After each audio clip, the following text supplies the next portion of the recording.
नमस्कार, मैं रंजन कुशवाहा। आप देख रहे हैं भारत लाइव तक। महाराष्ट्र और झारखंड में किसकी सरकार बनेगी?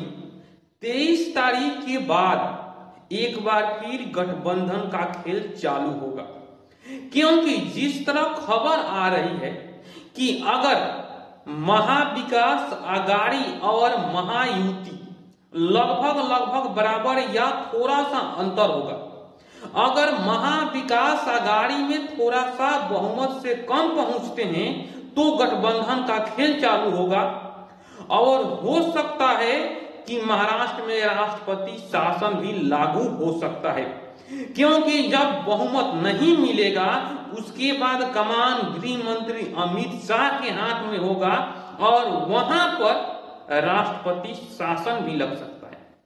वहीं झारखंड में भी स्थिति ऐसा ही है, क्योंकि झारखंड की सरकार जो है वह 5 साल सरकार चलाने के बाद उतना इंटर इनकम्पेंसी नहीं है और ये लोग नहीं सोच रहे हैं कि हमको बीजेपी को वोट नहीं करना है, यानी लगभग महाराष्ट्र और झारखंड में बराबर है। उसके बाद जिस तरह हिंदू वोटों को एकजुट करने का प्रयास बीजेपी किया, जिसमें बटोगे तो कटोगे, एक है तो सेफ है, ऐसे नारों का असर क्या जनता में पड़ा है या नहीं पड़ा है? क्योंकि हरियाणा और जम्मू कश्मीर में इसका असर पड़ा, लेकिन महाराष्ट्र और झारखंड में इसका असर पड़ेगा कि नहीं ये अब 23 तारीख को मालूम चलेगा। लेकिन ये भी सच्चाई है कि जब बीजेपी हिंदुत्व के पिच पर खेली है उनका परफॉर्मेंस शानदार रहा है। लेकिन अब यह देखने वाली बात है कि क्या झारखंड में जो आदिवासी घुसपैठ का जो मुद्दा उठा था क्या वह जनता के बीच गया है या नहीं? सबसे बड़ा सवाल यही है। उसके बाद जो जमाई टोला माटी बेटी और रोटी का जो प्रश्न बीजेपी उठाई, क्या जनता में सूट किया? वहीं 12 तारीख को जो 1100 रुपया महिलाओं के खाते में आया और आप देखिए 64%, 13 तारीख को जो झारखंड में वोटिंग हुआ वो 64% तो वोटिंग केवल पुरुष मतदाताओं का हुआ, लेकिन 69% जो वोट वह महिलाओं के। और क्या ये जो 5% वोट बढ़ा है क्या वह सरकार के पक्ष में गया है या विपक्ष में गया है? ये सबसे बड़ा सवाल है। क्या इंडिया गठबंधन के साथ है या एनडीए के साथ है? लेकिन वोट तो ज्यादा पड़ा है 5%, और उस समय सरकार जो है 12 तारीख को महिलाओं के खाते में 1100 रुपया डाली।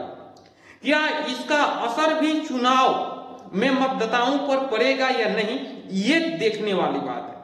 और यह सबकी पुष्टि आज जब एग्जिट पोल आएगा उसमें कुछ क्लियर हो जाएगा, और उसके बाद एग्जिट पोल से भी बड़ा सवाल यह है कि जब 23 तारीख को जब एग्जिट पोल आएगा उसमें बीजेपी और कांग्रेस कैसी रहती है। अगर हम महाराष्ट्र की बात करें लोकसभा चुनाव के, तो महाराष्ट्र में जब लोकसभा चुनाव हुए थे तो महाराष्ट्र ऐसा राज्य है जहां कांग्रेस पार्टी बीजेपी को हराने में सफल रही थी। क्या उसका असर महाराष्ट्र के विधानसभा चुनाव में पड़ेगा या नहीं? क्योंकि 6 महीने बीत चुके हैं, क्या 6 महीने में जनता का मूड चेंज हुआ है या नहीं, इसका भी मालूम 23 तारीख को पड़ जाएगा। वहीं यूपी में विधानसभा के उपचुनाव हो रहे हैं, उसमें भी देखने वाली बात है कि क्या जो कांग्रेस की साइकिल दौड़ी थी क्या उसमें यूपी के सीएम जो योगी आदित्यनाथ जी है उसमें ब्रेक लगा पाते हैं या नहीं। 9 सीटों पर उपचुनाव हो रहा है। जिस तरह से प्रचार प्रसार बीजेपी कर रही है, सीएम योगी कर रहे हैं, यह साख की सवाल है। एक तरफ जो अखिलेश यादव है तो दूसरी तरफ सीएम योगी है, और ये उपचुनाव नहीं, ये 2027 के पहले सेमीफाइनल के रूप में देखा जा रहा है। जी हां दोस्तों, इस पर हमारी निगाह रहेगी। आप कमेंट बॉक्स में अपनी राय रख सकते हैं।